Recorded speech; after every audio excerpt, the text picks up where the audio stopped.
everybody. So glad you could make it in today. We appreciate you. Thank you very much for spending your Saturday morning with us. Just wanted to say I would appreciate you being here. And this is part of the TBR quest. And joining us today is J.R. Carrel, the creator of the More Than Human series. This is a man who has interviewed Jim frickin' Butcher. All right. Yeah. He keeps an eye on J.R.R. Martin for us. He calls out Patrick Rothfuss. He's a sucker for Stephen King, Will White, and Lee Bardugo. So thank you very much for coming along for the ride. Very much. You know, I got the interview with Jim Butcher, and my wife's like, well, now it's all downhill from there. Right?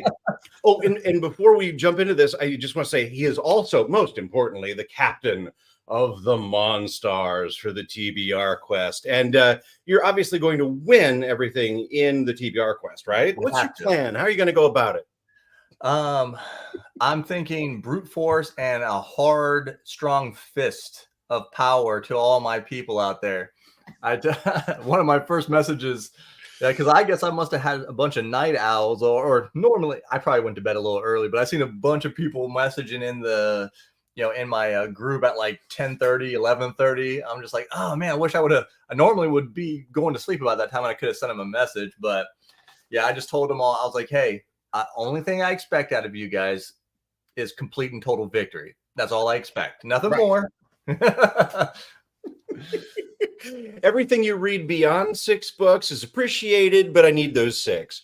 Just get them knocked out there. Yeah, I mean, everyone seems pretty enthusiastic about it, so I'm not getting too much into the last time I did a readathon, I think I was on Andrew's, it was Andrew's channel or through his Discord, and I was like, I'm Mr. Competitive, so because I was, I'm kind of heading it up, I'm still being competitive, but like when I was in it, I was like, I'm gonna find the shortest books I can read. Like I'm just gonna knock, because it was like 8 books or something crazy like that, and that's about as high as I ever get.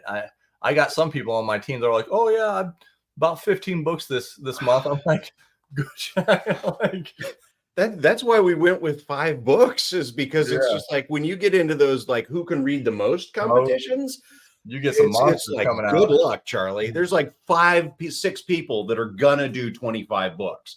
And it's like, unless you can do that, whoa, let's do something else. Yeah, it's like, well, that was the thing with Andrew. Like he reads or at least starts over 200 books a year, and I'm just like, I mean, I know he DNFs a lot, but that's still a lot of books to get into and read. And well, that's the other thing I like about Andrew, is that he does DNF books. Right. And I think there's this weird kind of shame that goes along with DNFing a book. It's like, if you're not enjoying it, move along. Yeah. I wish I could do that. Like, I am a glutton for punishment. You struggle with it. Okay.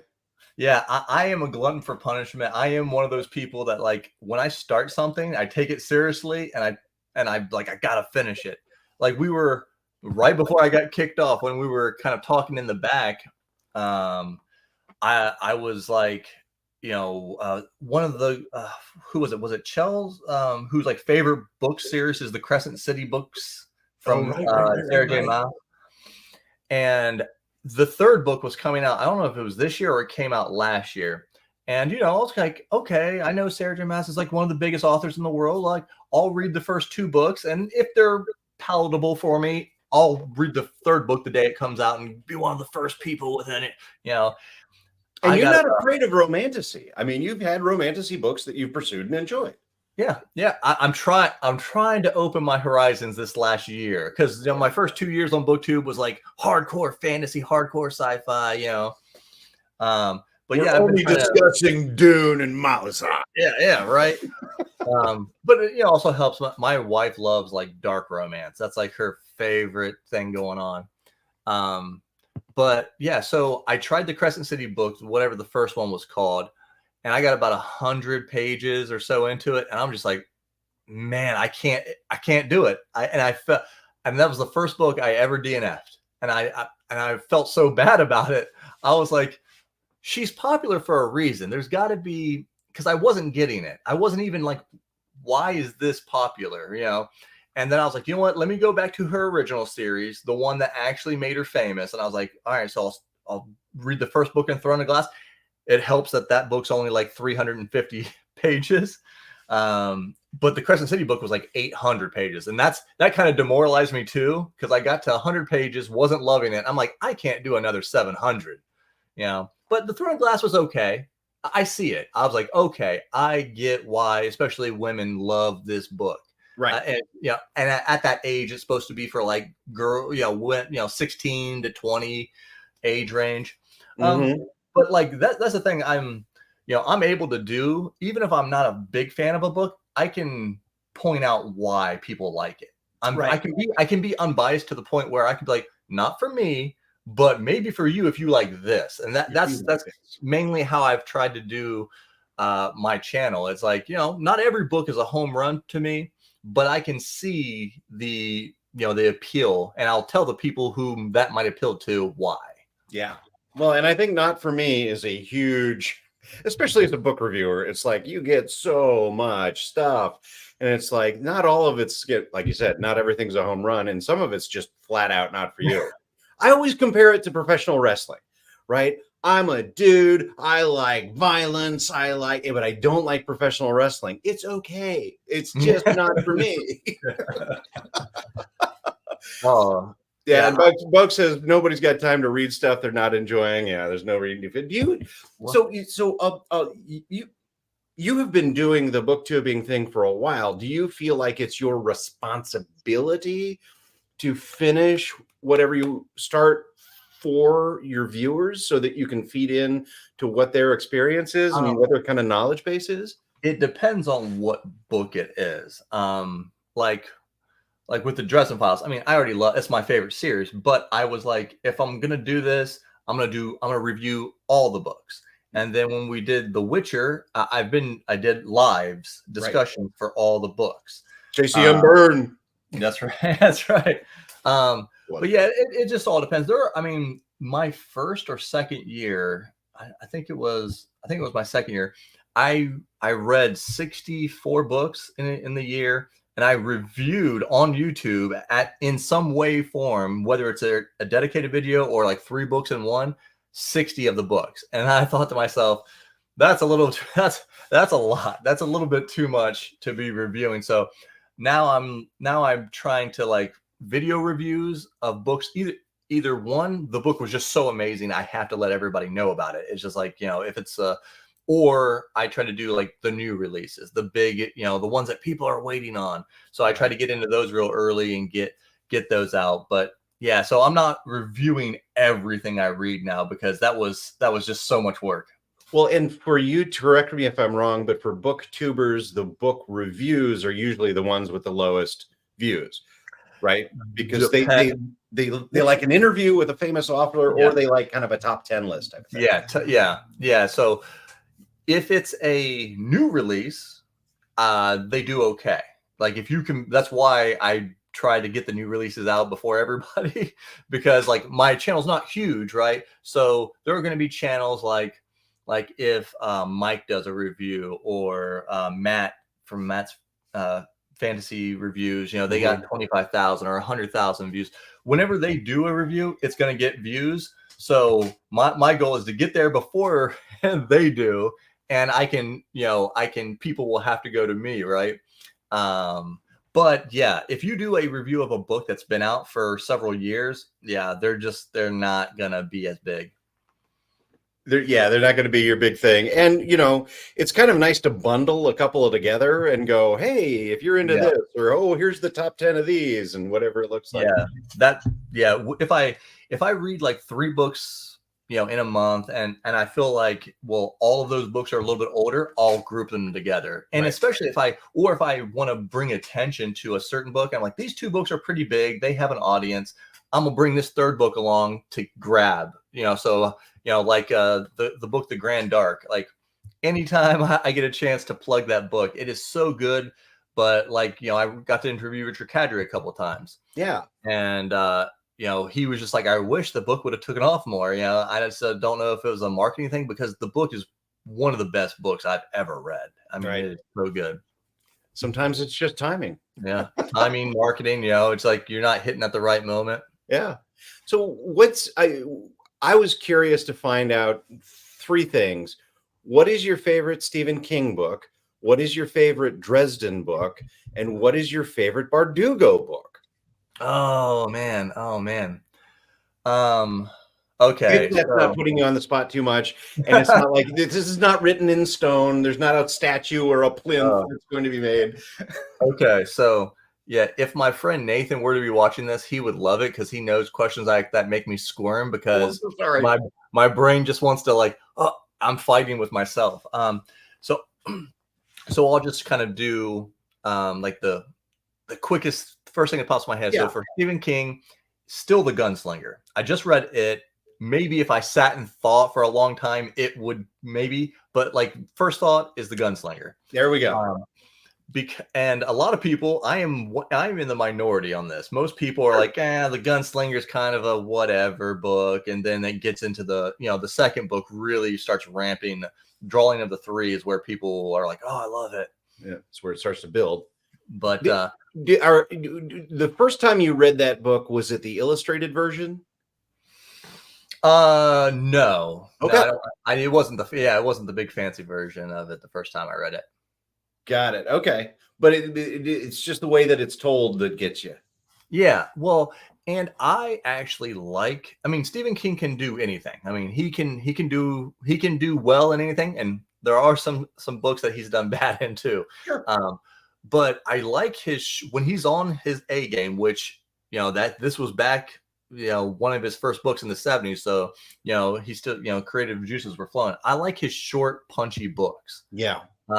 And he does action really, really well, but he just doesn't use it very much. And in The Gunslinger, The Gunslinger and Wolves of the Kala, the two books they're really Western, and they have the most action in them, and his action is fantastic.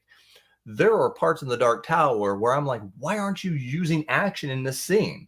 Like this, you can elevate the book, but it seems in most of the other books, it's, he wants to just be hardcore into the characters, which was great, but yeah, whenever he gets into action, I just love it. Yeah, see, I was like, I don't care. But first line is great.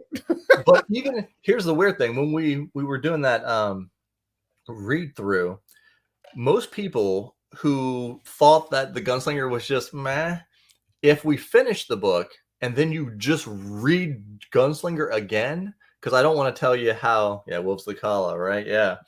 I'm not going to tell you how it ends, but if you finish the series and then immediately read The Gunslinger again, it's better.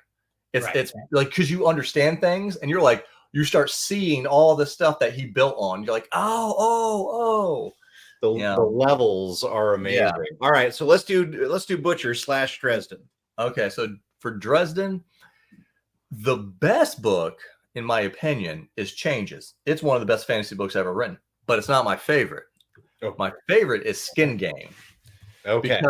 Because I am a sucker for a heist. I love anything that has to do with heisting, breaking out of place, escaping places. I just love it. And it's a little bit of both of those. And then it has the greatest fantasy villain of all time. I'm not going to say who, just in case some people are watching and haven't got there yet. But the best villain in fantasy, escaping and breaking in and just being a heist type thing is just so cool. There were so many different like layers, like they introduced some really cool characters, mentioned some characters in that you would only know if you read the side stories. So for people who read everything Dresden, that book, you're like, oh, he's talking about so and so, and you're like, yeah. So it's just my favorite. It's my favorite book to reread. There's so much, it's just fun. There's so much reread value on, but like Changes, there's not a lot of reread value in it because it's just the big reveals are so crazy. Okay. And, and that's what gets you. So when you already know that's coming, you're like, okay, yeah, it's still great, but like, yeah, we do not speak ill of Mad. So speaking of heist stories, how about Verdugo? Bardugo, I actually think a lot of people think like they really love Ninth House. I actually think the second book, Hellbent, was better. And then I assume this is going to be a standalone, now, but The Familiar, I mean, every book that I've read of hers has been better. I haven't read the stuff that made her super famous, like Six of Crows and Of Blood and Bone, maybe. I don't know if that was her. I honestly will. I will send you Six of Crows. You're like, please, no. And thank you, because I'm looking for more Bardugo. But like it's like everything else, I can't choose all of the options, so I need good recommendations to get me to the right places. So Ninth House, Hellbent, and Familiar are now my next Bardugo reads. Yeah. I think like Ninth House is a lot more I kind of I'm just trying to think of how to describe it. It's kind of urban fantasy, dark academia, but it's a little bit more deeper, like more emotional stuff. Like there's a lot of reference, like trigger warning references. Okay, in good. that book. And then the second book kind of picks up on the action, and you learn a little bit more. The best thing about it's called the Alex Stern series. The best thing about that series to me is they use real world things to build lore on, which is what I do in my series. But like different houses on, I want to say it's Yale. And these houses exist. They're named what they're named, but then she tells you kind of why they're named that way, and each one has its own like magic specialty, kind of, which is pretty cool. But I think if you're just wanting to get into Bardugo, I would do The Familiar. The Familiar, I think, is the best written book. It doesn't have even Ninth House still has kind of more mature but YA writing style to it. It's mature content, but the writing style is still for that age group, I guess, that middle grade kind of writing style. Yeah, but like The Familiar is very much an adult written. The prose, the setting. I like the setting. The setting is more of like a Victorian setting, which you either see like medieval or you see urban fantasy, and this is kind of we're in the middle. That slightly upgraded version. Yeah, and the magic in it is not like OP. Like it's very much like there is magic, but they do magic kind of like, oh, like she finds out she has this little tiny ability, and then she works for these like this noble house that's kind of on the fritz, and they're like, oh, well, we'll host parties and you can do your little tricks. And that's how they get back in the good graces of all the noble people. But then, of course, everybody always wants more, and then it kind of breaks down from there, which is really cool. And I'm a big ending guy. I know there's a lot of people, like I've been talking on, on the servers, have people like, endings are, whatever. I'm sorry. I love a Stephen King fan who says I love endings. He's definitely hit or miss. Yeah, but like I'm a big ending person, and that's why I think the Familiar is probably my favorite, because there's two huge twists and they're like back to back.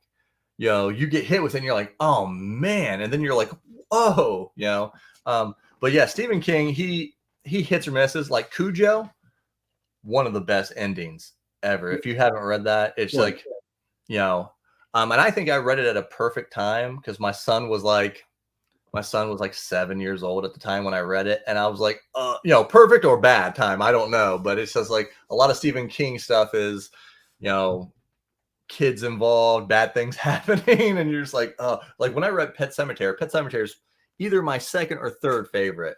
Oh, yeah, it was rough.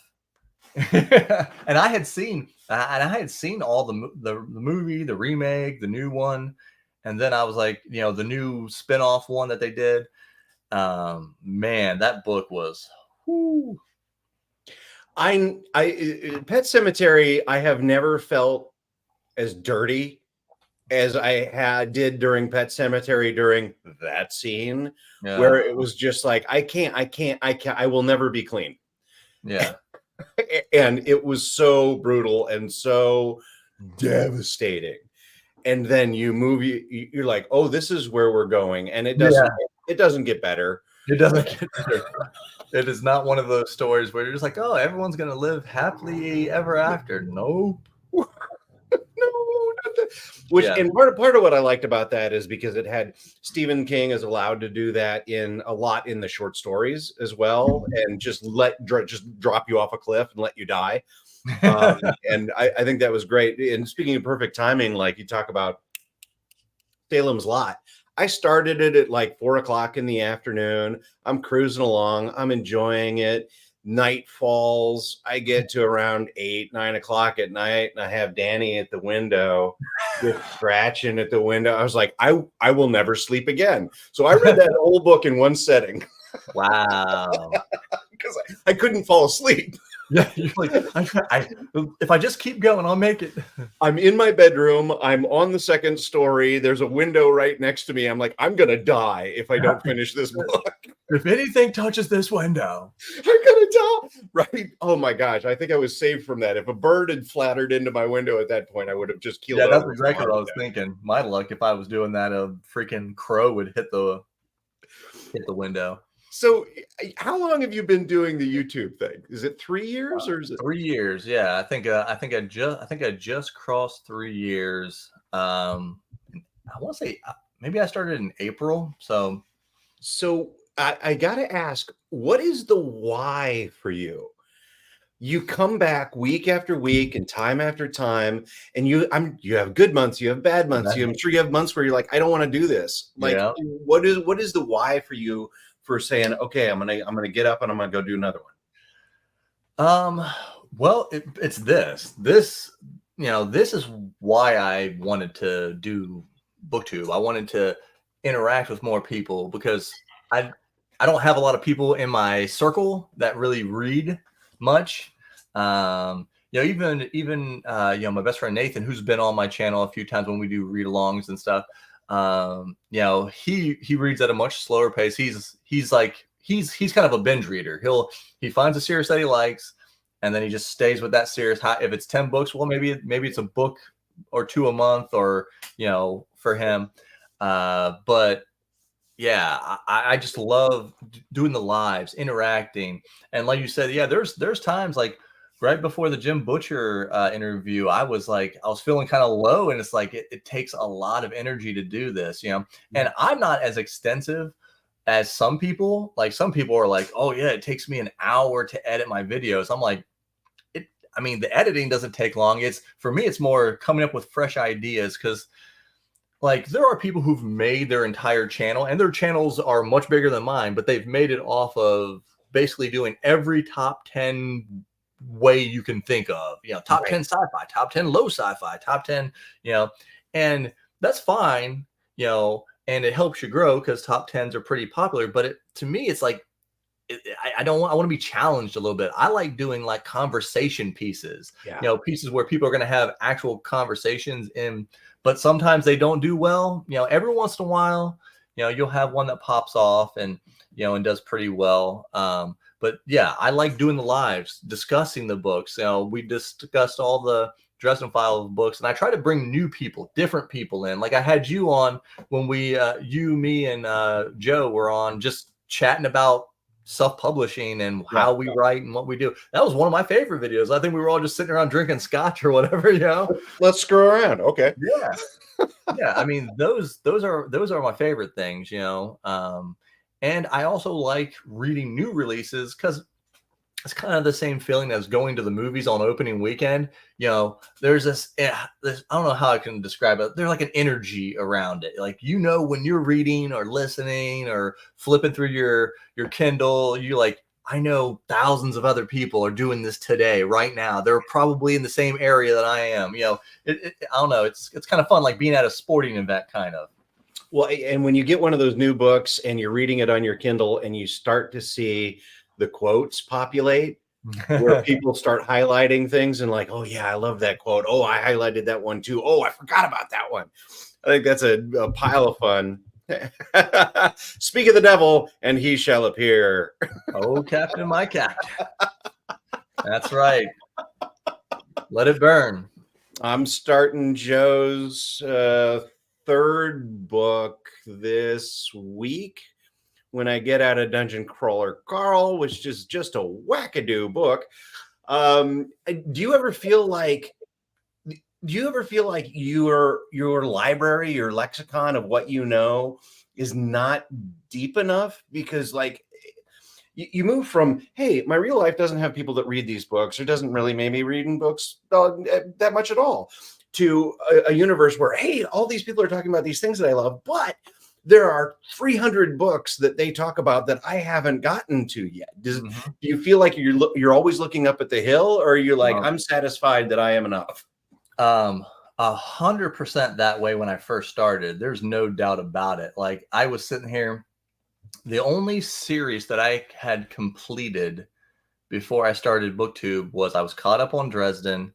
I had read The Dark Tower, and I think I had of the those might be the only two like full-on series that I was caught up with. I was most of the way through Sandman Slim. But yeah, it was like so many, like Will of Time, Malazan, Greenbone Saga, just, and I'm just like, I haven't read any of these books, people. I wish I could be like, especially with Sanderson. Like, I'm still so far behind on Sanderson, and everybody's talking about all the secret stuff. They're like, oh, Stormlight's coming out. And I'm like, I have just now got through the first 5 books in Mistborn, so I haven't touched any of the big books yet. But yeah, that's I feel better now because I've had a few years to kind of catch up, but yeah, like there's still certain people that I'm way behind on when people talk about it, like Robin Hobb. I tried Assassin's Apprentice. I was the same way. The first time I read it, I was like, A kid from a lowly beginning finds out he is a son of a noble and is taken to learn how to be and everybody craps on him at every chance they get. He's always, everything that ever happens bad happens to him. Yep. And then I read it again because I had gun to my head. I was like, okay, this is all right. And then I got to the second book. And I was like, at the second book, I was like, oh, this is why.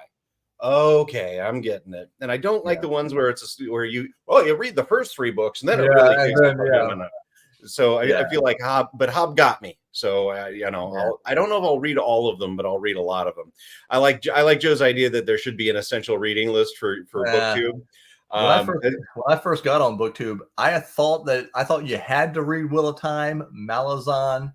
If you didn't read those Anderson. 2. Yeah, and anything Sanderson. If you haven't read all those, you haven't read anything. Right. Right. And I'm like, I know Terry Brooks and Stephen King. Am I okay now? Yeah, I like Rothfuss. It's so funny because like people will talk about the Will of Time, and it's like 15 books or whatever, and like every book is like 700 to 1200 pages, and they're like, well, there's a slog where from book 6 to book 9 or whatever. And I'm like, you're really going to read 4,000 pages of bad reading to jump to the next section? I'm like, I can't do that. I can't force myself to read 4,000 pages of non-entertainment. Like, I will say that audiobooks, I've finally, a couple of different people got me into audiobooks and just said, try it. And that started with Black Tongue Thief. And Black Tongue Thief, I really enjoyed the performance. And then I started getting and it really helped the reading speed because it was just like, okay, I can cruise through this. And, reading at 2 times speed, I'm 100% behind that. Except for Dungeon Crawler Carl, which is, you don't need to speed that sucker up at all. They've taken care of all the gaps for you. Oh, yeah. Like James Marsters for the Dresden Files is so good. Like, I mean, it is. I thought he was British. I thought James Marsters was British from Buffy, and then you hear him talk, and then you hear him do Harry's voice. My wife, about 3, well, it was right as my first book was coming out, so maybe 3 years ago. She got me one of those cameos where James will send you a video message, and he did it in the voice of Bob the Skull.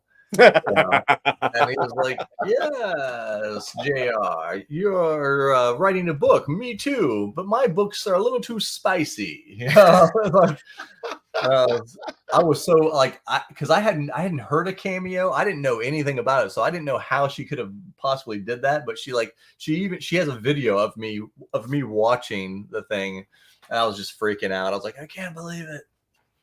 Well, speaking of, hey, I'm writing my own books right now. Would you want to talk a little bit about this?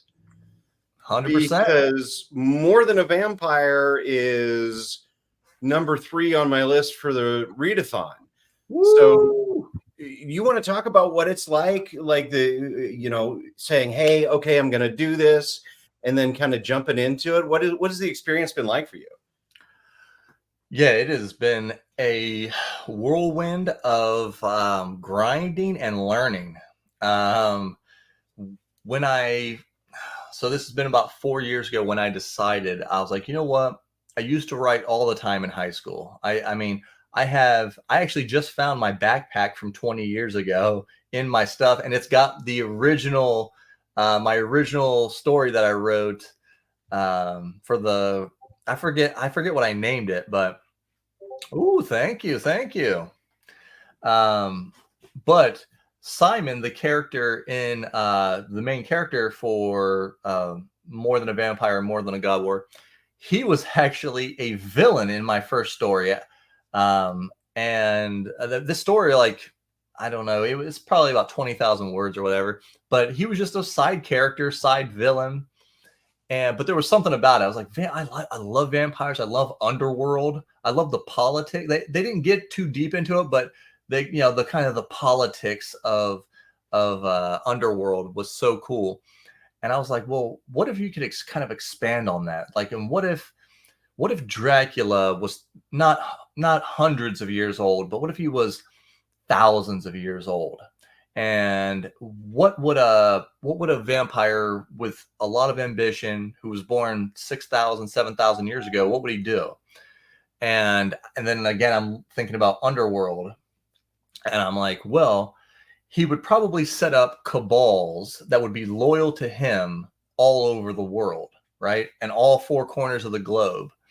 And that's kind of the epilogue. The first couple chapters of Vampire kind of set that up, kind of tell you how this world of vampires is run. You have a cabal that kind of runs, China, Asia. There's a cabal that runs all the oceans, the Polynesians, and there's reasons. And I weave in reasons that certain things have happened in the real world. It's like, oh, why did this crazy thing happen? Well, vampires had something to do with it. And then there's another cabal leader who runs Europe, and then there's a cabal leader that runs Egypt down through Africa. So Dracula can kind of do his overlording, underlording type stuff while they kind of run the day-to-day operations of the vampire world. But as the title suggests, it's more than a vampire. So there's different things. There's a lot more than just vampires in this book. Any mythology that you've ever heard of is real in this world. But there, I mean, there's a lot of moving in here, but there are certain parts of the world that I don't talk about, so I can talk about them later in other books, and see what this god or this folklore person is up to.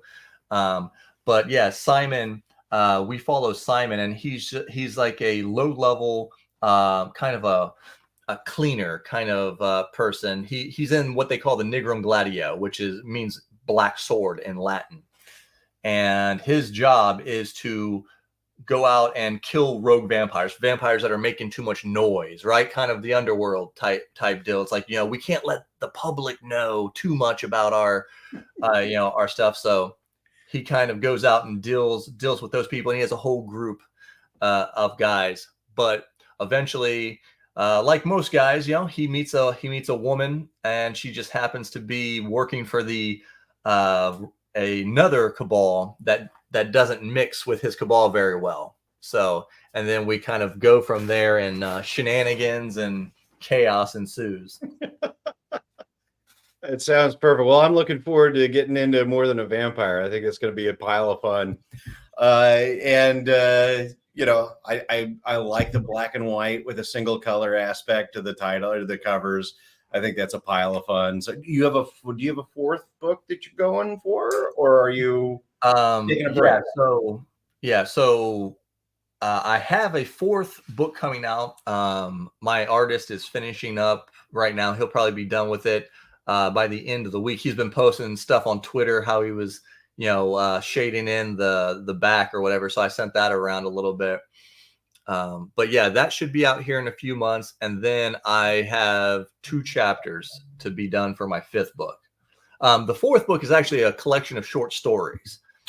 So it's 9 short stories. All the characters, except for one, have been in the books. So people have been like, oh, that's an interesting character. So I was like, you know what? I'll write them a kind of a short story. So, and the timelines bounce around. So some of them are a kind of an origin story, and others are just cool things that this person lets you kind of know what they're doing when they're not in the main books. My wife kind of the one that's never been in the universe. I actually wrote my mother-in-law into my series because she reads all my books, loves them all, and she loves the werewolves. So I was like, okay, I got something. I didn't let her know I was doing it, but it was for her birthday. I wrote her a short story, and then my wife created this. Nice. Yeah, little blood splatter, Christina's werewolves. So now she's been immortalized into the universe. Oh, that's spectacular. She's got to love that. But yeah, it's something, man. Trying to self-publish. I mean, you're learning new things every time, messing up in different ways. Yeah. You're like, how's it supposed to work? Well, you and I have been talking about doing this, 5-book readathon for like 9 months. So I just want to say thank you so much for sticking with it and coming through and leading your team to an obvious victory where you crush all other competitors before you. Yeah, I mean, I can't wait. We're starting to get ramped up. People are starting to put out their lists of what they're reading, what they're getting into, which I think is fantastic. I think this is also a way to get other books recognized as we get so many. I think we got 70 people or something. That's another thing I want. Oh shoot, I'm way over time, but I do want to ask, how did you select your 6th secret book? Well, we wanted to do an indie, right? And this book has been sitting on my TBR. Yeah, exactly. It should be more program, right? Yeah, right. But I was like, well, I wanna do a self-pub. I already have this book. The cover's super cool, and it's not a very long book, so hopefully most people will actually get around to reading it, and it will help a fellow booktuber out. So we're doing Bookish Chaz's book, Talendor's Guest. So I already have it on ebook, and I'm gonna buy the physical book. Says it's only like $9. At least I don't know if that's just for me because I've bought other stuff, but I'm like $9 for a physical book. Like let's go. Let's go. That's fantastic. Okay, so you're going to be reading it for the first time as well. Yeah. And do you have a date? Are you going to wait until August 20th before you jump into that one? Or? See what are we at? We're at the 3rd right now. I think I may start it tomorrow. Wait, crystal ballers in here. You got it. Yeah. Yeah. So I'll probably will have a video review up. Yeah, that's Chaz's book, right? Yeah. If you don't think about it, he rarely says what his real name is out there. So it's sometimes you're like, oh, that's right, that's Chaz. But yeah, so I might start it tomorrow, and it's a pretty short book, so I should be able to get through it. And then on the 6th, we got the 2 new releases, so that'll take up probably my 2nd week before I can get into. So I'm trying to do three books over the next 7 days. This is gonna be my guess, and they all seem to be shorter books. Yeah, it's one of those things with the readathon. It's like, how many pages do I want to read? Really? Yeah. Do I want I to think read 5,000 pages? Yeah, what is it? T. King Fisher. Her book I don't know if her book's long at all, but I know James S.A. Corey likes to write long books, so I haven't looked and seen how big Mercy of the Gods is. Yeah. It might be a chunker. I'm not sure. It's going to be at least 5, right? Yeah, at least it's got to be at least 5, right? No getting around that. All right. Well, thank you very, very, very much for your time, and I appreciate you. And I am looking forward to seeing how this rolls out. It is fun watching the individual channels about how people, it's just amazing how people get excited about what they're reading, and they start sharing what they're reading and watching everybody else get excited about it. It's awesome. That's exactly right. Yeah, I want to see what books people are getting excited about, and when they 600-page book. Yeah. Yeah. I handle it. Yeah, I want to see what people are getting excited about so I can add stuff to my TBR in the future, and see, and especially if you have multiple people who are reading it and multiple people are saying they're great. So I'm like, oh, you can trust it a little bit. So yeah, you get to 3 or 4 people that talk about it in the kind of during the period, and you're like, yeah, okay, this might be something. And it's the right people too, right? Yeah. Some people have a different taste in what you like, and that's okay. But kind of recognizing what's going on, and that's the other thing I like about this is that you actually do meet and get to know people in the bookish community, which I think is great, because usually, sometimes remote can be so hard. And you can watch somebody's channel, or you can see what their reviews are to get an idea for them. But this one, it's actual conversation that's going on. Well, yeah. And I like I said, I like interacting with people. And, you can interact in my comments of my videos, but like in Discord, we can have full conversations, and people seem to enjoy that. And I do myself. Yeah, there's a big part of me that just wants to do a giant all comers live stream at some point, where you just you make the StreamYard link. I've done that. I've done that a couple of times. Was it absolute chaos, or was it okay?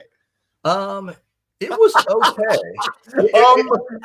I was scared. There was one guy who wanted to kind of hang on for a little longer, and my wife was doing being the producer, so she was handling, the pulling people up and dropping people, and I was like trying to be nice to the guy. I'm like, yeah, and he just wanted to keep going. I'm like, we got more people.